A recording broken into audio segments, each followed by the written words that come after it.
வெளிநாடுகளில் இருந்து ரோஜா இறக்குமதி செய்யப்படுவதாக பரவி வரும் தகவலால் உள்நாட்டு சந்தையில் ஓசூர் ரோஜாவின் விலை சரிந்திருப்பதாக கூறப்படுகிறது.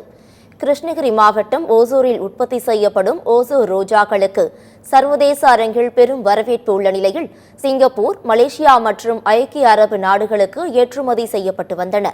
இதனிடையே வெளிநாடுகளில் ரோஜா மலர்களை உற்பத்தி செய்வது அதிகரித்துள்ளதால் ஓசூர் ரோஜாவின் வரவேற்பு சர்வதேச சந்தையில் குறைந்துள்ளதாக கூறப்பட்டது.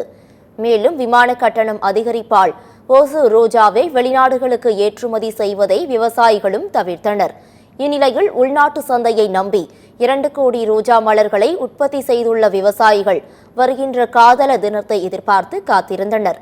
இந்த நிலையில் வெளிநாடுகளில் இருந்து ரோஜா இறக்குமதி செய்யப்படுவதாக பரவி வரும் தகவலால் உள்நாட்டு சந்தையில் ஓசூர் ரோஜாவின் விலை சரிந்திருப்பதாக விவசாயிகள் வேதனையில் இருப்பதாக தகவல் வெளியாகியுள்ளது.